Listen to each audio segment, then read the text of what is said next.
Bismillahirrahmanirrahim. Assalamu alaikum, dear students. Here I am again, Nusrat Jahan, Ajamali School and College, assistant teacher in English. In our next class, in our last class, we knew about or we described about sentences and its kind. And today we will learn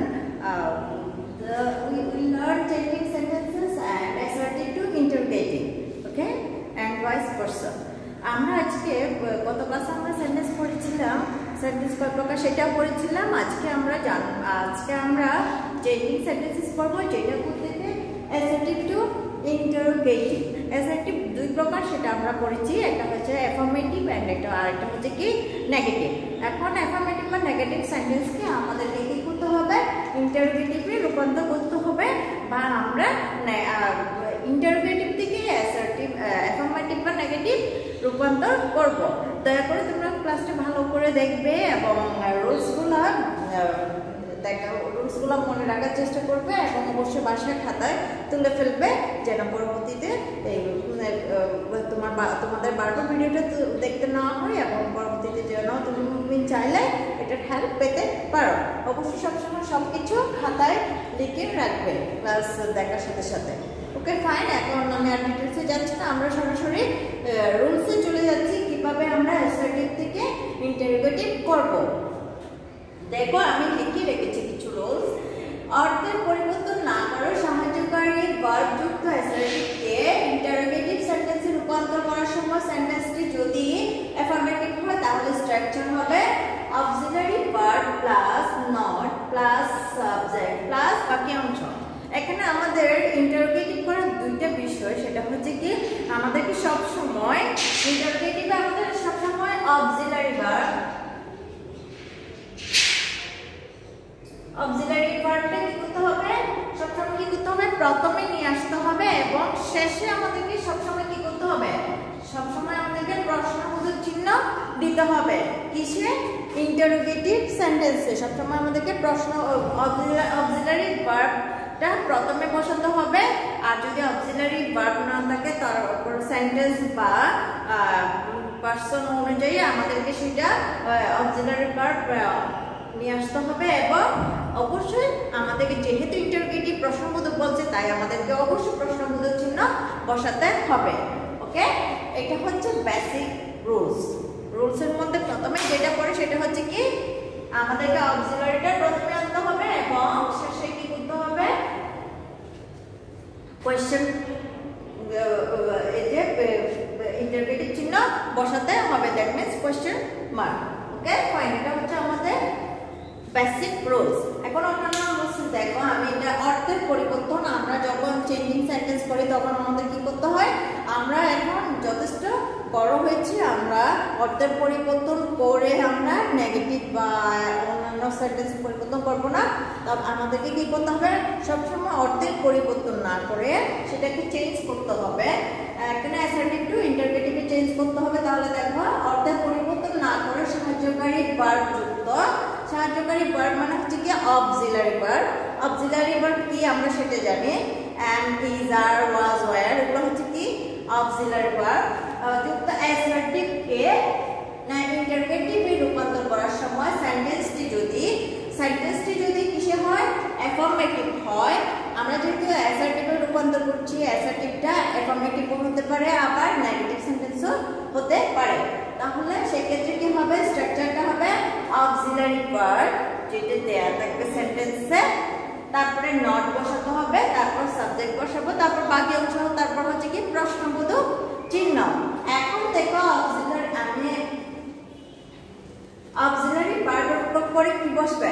যখন সেন্টেন্সটা, খুবই খেয়াল করবে, যখন সেন্টেন্সটা affirmative হবে তখন আমরা ইন্টারোগেটিভ করার সময় কি করব? নট বসাবো। অবশ্যই আমরা অক্সিলারি ভার্বের পরে নট বসাবো।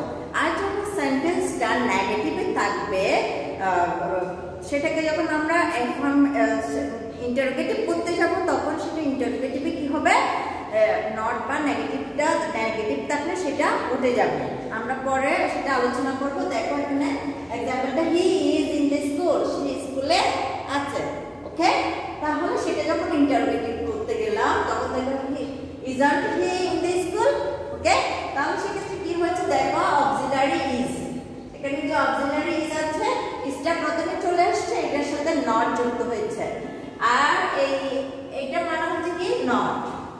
নটের সংক্ষিপ্ত রূপ হচ্ছে NR'T। ওকে, দেখো তাহলে ইজন্ট মানে হচ্ছে কি অক্সিলারি। এখানে অক্সিলারিটা আগে আসছে, এর সাথে নট যুক্ত হয়ে যাচ্ছে। তারপর হচ্ছে সাবজেক্ট। ওকে, এখানে সাবজেক্ট হচ্ছে হি is in the isn't he in the school, মানে বাকি অংশ অবশ্যই আমাদেরকে কোয়েশ্চেন মার্কটা বসাতে হবে। না হয় কোনো দিন আমরা যদি কোয়েশ্চেন মার্ক বলে না বসে তাহলে সেটা ইন্টারোগেটিভ সেন্টেন্স হিসেবে গণ্য হবে না এবং একটা রং সেন্টেন্স হবে। এরপর সেকেন্ড রুলটা দেখো, অ্যাসার্টিভ সেন্টেন্সে অক্সিলারি বা মডেল অক্সিলারি হিসেবে যদি উইল, ক্যান, শ্যাল, এম দেয়া থাকে, সেক্ষেত্রে ইন্টারোগেটিভ সেন্টেন্স রূপান্তর করতে ওন হবে। উইলটা হবে কি? উইলটা হবে ওন, ক্যানটা হবে কান্ট, শ্যালটা হবে শান, এমটা হবে এন্ট। ওকে, এই সংক্ষিপ্ত রূপগুলো আমাদের জানা খুবই দরকার। এখন দেখো, যখন एग्जांपल দেখি he will go to school, সে স্কুলে যাবে, তাহলে আমাদের প্রথম নিয়ম অনুযায়ী আমাদের কি করতে হবে? অক্সিলারি ভার্বের পরে নট বসাতে হবে। তাহলে এখানে উইল, আমাদের অক্সিলারি ভার্ব হচ্ছে উইল। তাহলে উইলের আগে যদি আমরা উইলের পর যদি আমরা নট বসাতে, তাহলে কি হবে? ওন্ট। যেহেতু আমরা জানি ওন্ট মানে হচ্ছে কি will not, won't he go to school. Okay, fine. এবারে 3 নম্বর আসো, অক্সিলারি ভার্ব যুক্ত নেগেটিভ অর্থবোধক অ্যাসার্টিভকে ইন্টারোগেটিভে রূপান্তর করার সময় নেগেটিভ উঠে যায় এবং অক্সিলারি প্রথমে বসে। সেটা কিরকম? অক্সিলারি ভার্ব যুক্ত যখন অক্সিলারিটা কি হবে? অক্সিলারি ভার্ব যুক্ত যখন নেগেটিভ অর্থ প্রকাশ না বোধক অর্থ প্রকাশ করবে অ্যাসার্টিভ সেন্টেন্সটা, সেক্ষেত্রে ইন্টারোগেটিভটা করতে গেলে সেক্ষেত্রে নেগেটিভটা উঠে যায়। দ্যাট মিন্স ওটা অনেকটা অ্যাফার্মেটিভে চলে আসে। যেমন দেখো, he is not in the school, এখানে এটা কি এটা একটা negative sentence. He is not in the school হচ্ছে কি নেগেটিভ সেন্টেন্স। এখানে দেখো হি ইজ ইন দ্য স্কুল, এটা হচ্ছে কি অ্যাফার্মেটিভ সেন্টেন্স, আর এটা হচ্ছে কি নেগেটিভ, এটা হচ্ছে নেগেটিভ সেন্টেন্স। এটাকে যখন আমরা ইন্টারোগেটিভ করতে গেছি, আমরা কি করেছি? আমরা অক্সিলারি ভার্বটা প্রথমে বসিয়েছি, এরপরের অংশগুলো আগের মতোই লিখে দিলাম। তাহলে এখানে যে বেসিক জিনিসটা আছে সেটা হচ্ছে কি, যখন সেন্টেন্সটা অ্যাফার্মেটিভ থাকে তখন আমরা সেটা ইন্টারোগেটিভ করার সময় অক্সিলারি ভার্বটা আগে নিয়ে আসবো এবং একটা নট বসাবো। আর যদি সেন্টেন্সটা নেগেটিভে থাকে সেক্ষেত্রে ইন্টারোগেটিভ করতে গেলে শুধু অক্সিলারি বসাবো, নটটা তুলে দিব। ফাইন। এখন কথা হচ্ছে কি, যখন নট থাকবে সেটাকে আমরা নটটা উঠিয়ে দিব, আর যদি নট না থাকে তাহলে সেক্ষেত্রে আমরা অক্সিলারি ভার্বের সাথে নটটা বসাবো। এখন 4 নম্বরে দেখো, অক্সিলারি ভার্ব বিহীন অ্যাসার্টিভ সেন্টেন্সকে ইন্টারোগেটিভ করতে সাবজেক্ট এবং টেন্স অনুযায়ী ডোন্ট, ডিডন্ট, ডাজন্ট বসাতে হবে। সেটা কখন? সেন্টেন্সের শুরুতে। সে ব্যাপারটা কিরকম দেখো, অক্সিলারি ভার্ব যদি না থাকে, am, is, are, was, were এসব বা উইল, শ্যাল এগুলো যদি না থাকে সেক্ষেত্রে আমরা কি করব? টেন্স, সাবজেক্ট অনুযায়ী এবং টেন্স অনুযায়ী আমাদেরকে কি করতে হবে? ডোন্ট, ডিডন্ট, ডাজন্ট বসাতে হবে। যেমন এখানে একটা एग्जांपल আমি লিখেছি, দেখো তোমরা, সেটা হচ্ছে কি he plays in the afternoon, সে কখন খেলে? বিকাল বেলা খেলে। তাহলে সেটা টেন্স হচ্ছে, সেটা টেন্স অনুযায়ী যদি আমি বলি সেই টেন্স, এটা কোন টেন্সে পড়ে? আমরা টেন্স পড়ে খুব ভালো মতো রপ্ত করেছি। এটা টেন্সে পড়ে, কি টেন্সে পড়ে? Present indefinite tense. এখন থেকে আমরা জানি প্রেজেন্ট ইনডিফিনিট টেন্সে যদি সাবজেক্টের পরে ভার্বের সাথে এস বাই এস যুক্ত হয়, তখন সেটার সাবজেক্ট যদি থার্ড পারসন সিঙ্গুলার নাম্বার হয় সেক্ষেত্রে ভার্বের পরে এস বাই এস যুক্ত হয়। We know it very well. Okay, fine.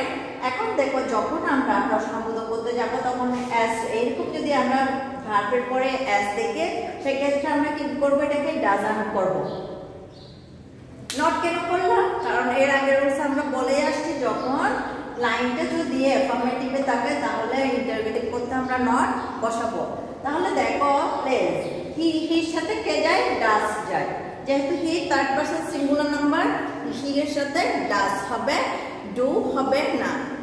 মনে করো আমি যদি বলি I play in the morning, okay, আমি যদি লিখি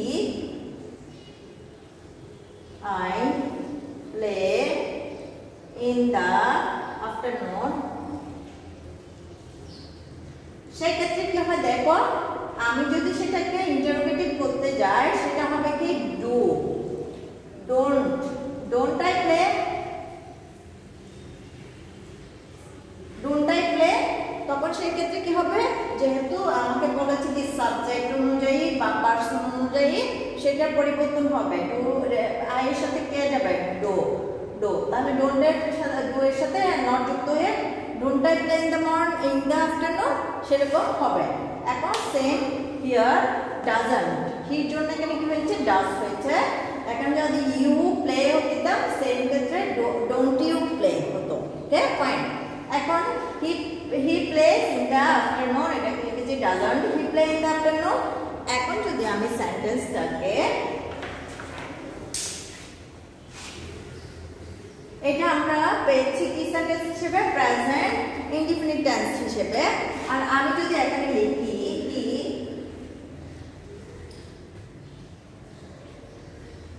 he played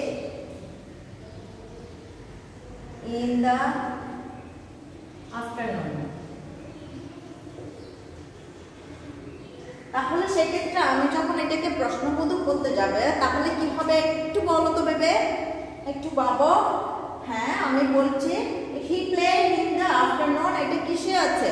এটা past indefinite।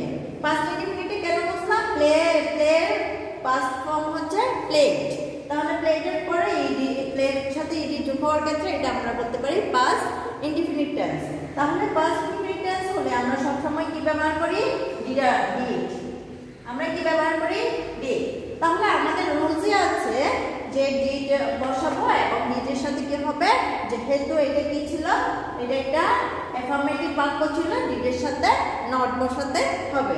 তাহলে আমরা কি করব? ডিড নট, ডিড নট কে আমরা খুব ছোটভাবে কি লিখব? Didn't, didn't he play in the afternoon. বাকি অংশটা আমি লিখছি না। তাহলে এখানে একটা জিনিস দেখো, didn't he play in the afternoon, এখানে আরেকটা বিষয় দেখে যায়, সেটা হচ্ছে কি প্লে। এখানে প্লেটা ঠিক আছে, এই জায়গায়ও প্লে ঠিক আছে। আবার যখন আমি দিয়েছিলাম I play in the afternoon, ওখানেও প্লেটা মানে যখন ইন্টারোগেটিভ করতে গেছি তখন সেটা প্লেটা ঠিক ছিল। কেন? কারণ আমরা জানি auxiliary verb am, is, are, was, were, shall, sorry কিছু কিছু অক্সিলারি ভার্বের পরে ভার্বের বেস ফর্ম থাকে do, did, does, shall, will. এসবের ক্ষেত্রে সবসময় ভার্বের এসবের পর যখন ভার্ব ইউজ হবে সেই ভার্বটা সবসময় বেস ফর্ম বা মেইন ফর্মে থাকবে। দ্যাট মিনস আমরা প্লেটা কি করলাম না, প্লেটা চেঞ্জ করে আমরা অন্য ফর্মে প্লেটা আনলাম না। দ্যাট মিনস এটা হচ্ছে ভার্বের বেস ফর্ম, মানে ডাজের পরে বেস ফর্ম হয়েছে, এখানে ডিডের পরে বেস ফর্ম হয়েছে। আর সবসময় এই রুলসটা ঠিক থাকবে, সেটা হচ্ছে কি do, did, does, shall, will, should, can, could, এই ধরনের যে মডেল অক্সিলারি গুলো আছে আমি উপরে লিখছি একটু দেখো, do, did, does, shall, will, should, can ইত্যাদি যতগুলো ইত্যাদি কিছু কিছু মডেল অক্সিলারি বা অক্সিলারির পরে যখন ভার্ব থাকে সেটা কি হবে? বেস ফর্মে হবে, সেটা বেস ফর্মে হবে। এটা সবসময় মনে রাখবে, এটা আমাদের রাইট ফর্ম অফ ভার্বসের জন্য খুব ইম্পর্টেন্ট। আমরা বারবারই যখনই সেন্টেন্স লিখতে চাই অটোমেটিক্যালি আমাদের এই রুলসটা চলে আসে। অ্যান্ড 4 নম্বরে সেম হিয়ার, 4 নম্বরে কি হয়েছে দেখো, he plays in the afternoon, doesn't he play in the afternoon, does এর জন্য প্লেটা ইউজ হয়েছে, প্লেড হয়নি। রোল 5 এ দেখো অ্যাসার্টিভ সেন্টেন্সে নেভার থাকলে এভার হয় এবং নাথিং থাকলে এনিথিং হয়। যখন আমরা ইন্টারোগেটিভ করতে যাব সেন্টেন্সে, যখন আমরা অ্যাসার্টিভ সেন্টেন্সে যখন নেভার দেখব তখন সেটাকে আমরা এভার করব ইন্টারোগেটিভ সেন্টেন্সে, এবং যদি নাথিং থাকে সেটা ইন্টারোগেটিভ সেন্টেন্সে আমরা কি করব, এনিথিং করব। নাথিং থাকলে এনিথিং এবং নেভার থাকলে এভার হবে। ওকে ফাইন, আমরা এক্সাম্পলের সাহায্যে দেখি। ইউ নেভার প্লে ফুটবল, তুমি কখনো ক্রিকেট খেলোনি। ওকে সরি, ফুটবল খেলোনি। Do you ever play football, তুমি কি কখনো ফুটবল খেলেছো? ওকে, তাহলে নেভারটা চেঞ্জ হয়ে কি হলো, এভার হলো। ওকে, এখানে দেখো এখানে কোনো অক্সিলারি ভার্ব নাই। এর আগে রুলস আমরা পড়েছিলাম যখন কোনো অক্সিলারি ভার্ব থাকবে না আমাদেরকে we should have to put a auxiliary verb according to the subject and tenses. ওকে, দেখো এখন এখানে সাবজেক্ট হচ্ছে ইউ, ইউ এর সাথে আমরা ডাজ দিতে পারি না বা ডিড দিতে পারি না, কারণ এটা হচ্ছে ইউ নেভার প্লে ফুটবল, এটা অনেকটা প্রেজেন্ট মানে চিরন্তন সত্য বোঝাচ্ছে, প্রেজেন্ট ইনডিফিনিট টেন্স হিসেবে ব্যবহৃত হয়েছে। ওকে ফাইন, এখানে আমাদেরকে কি করতে হবে, ডু বসাতে হবে, অক্সিলারি ভার্ব ডু বসাতে হবে। আমি একটা জিনিস বারবার রিপিট করব না, সেটা হচ্ছে কি যেহেতু এগুলো ইন্টারোগেটিভ করাচ্ছে ওগুলোর শেষে অবশ্যই আমাদেরকে প্রশ্নবোধক চিহ্ন দিতে হবে বা কোশ্চেন মার্ক দিতে হবে। তো তাহলে এখানে আরেকটা দেখো, I have nothing to do, I have nothing to do, এখানে নাথিংটা আমরা কি করব বলেছিলাম, এনিথিং হবে। এখন দেখো I have nothing to do, এখানে আমরা হ্যাভটা পেয়েছি অক্সিলারি হিসেবে, সেজন্য আমরা হ্যাভটা কি করেছি, প্রথমে বসিয়েছি। Have I anything to do? Have I anything to do? তাহলে এখানে যেহেতু অক্সিলারি ছিল না আমরা ডু অক্সিলারিটা এনেছি, আর এখানে অক্সিলারি আগে থেকে ছিল সেজন্য আমরা সেই অক্সিলারিটা ইউজ করেছি। আমরা আগের 1 থেকে 4 এর মধ্যে যে রুলসগুলো ছিল সেই নিয়মে। এখন দেখো 6 নম্বরে, যদি অ্যাসার্টিভ সেন্টেন্সে সাবজেক্ট যদি নাথিং থাকে তাহলে নাথিং এর স্থলে কি বসবে, হোয়াট বসবে। একদম সাবজেক্ট, সাবজেক্ট বলতে ক্রিয়াটাই বুঝি আমরা। ওকে, সাবজেক্ট যদি নাথিং হয় তাহলে সেই ক্ষেত্রে আমরা কি বসাবো, সেটা ইন্টারোগেটিভ করার ক্ষেত্রে আমরা কি বসাবো, হোয়াট দিয়ে করব। যেমন nothing can ruin him, nothing can ruin him, তাকে কেউ ধ্বংস করতে পারবে না।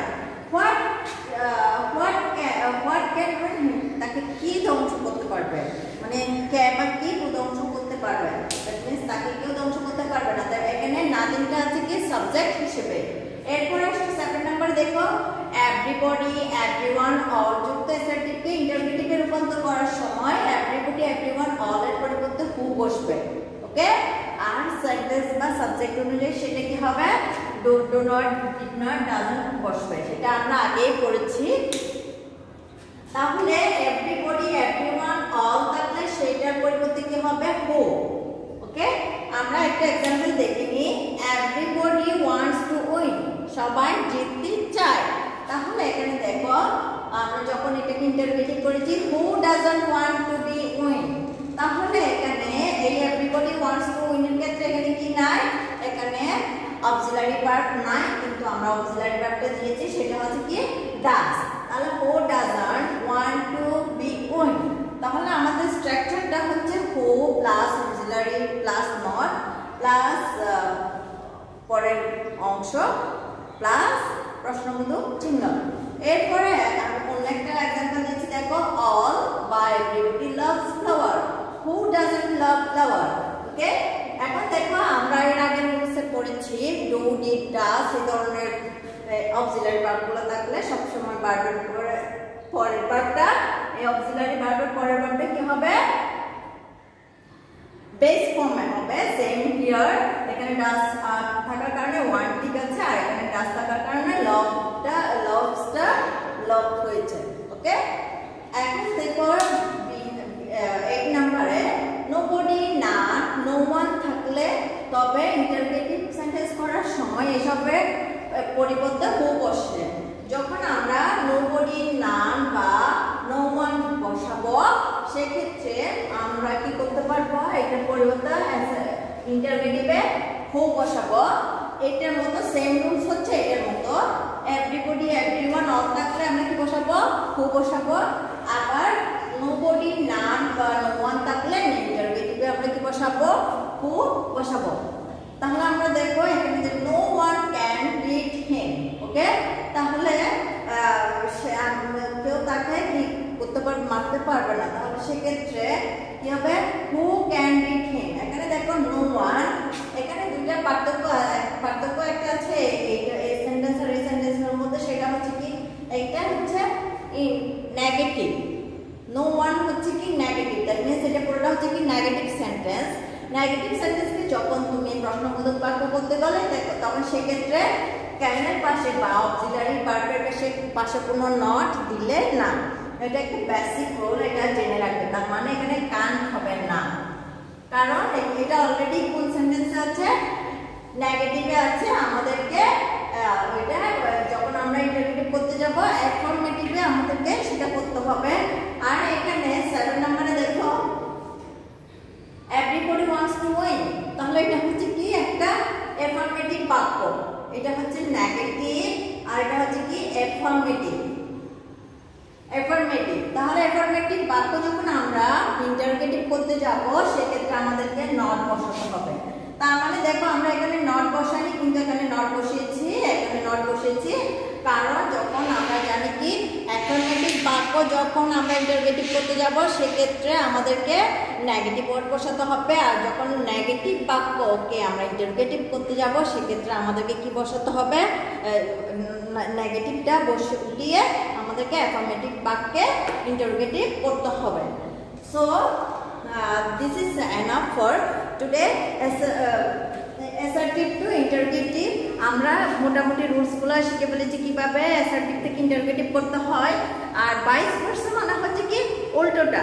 আমরা যখন উল্টোটা করবো তাহলে উল্টোভাবে পাবো। যেমন আমাদের যদি আমি সেটা একটু দেখিয়ে দিই, কারণ আমি একই রুলসগুলো বারবার রিপিট করতে চাচ্ছি না।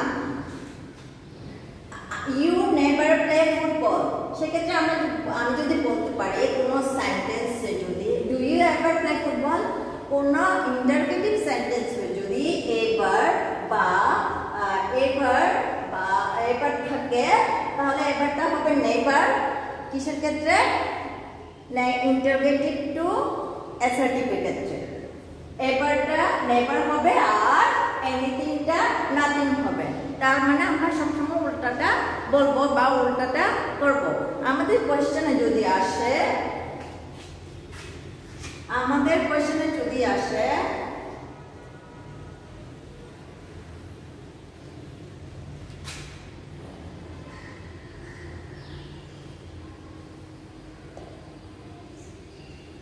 Do you ever do this work, সেক্ষেত্রে আমরা কি লিখবো, আমরা যখন এটা অ্যাসার্টিভ করতে যাব আমাদেরকে না বোধকে আনতে হবে। সেটা হবে কি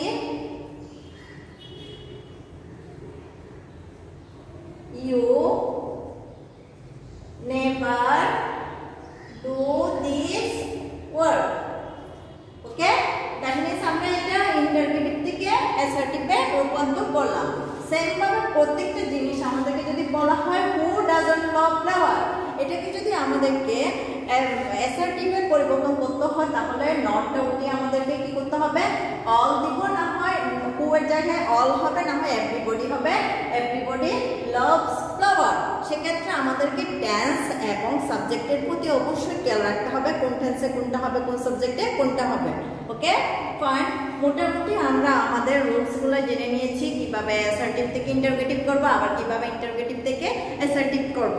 so that is all for today, and inshallah we will back with another lesson inshallah. Okay, সবাই ভালো থেকো, আল্লাহ হাফেজ।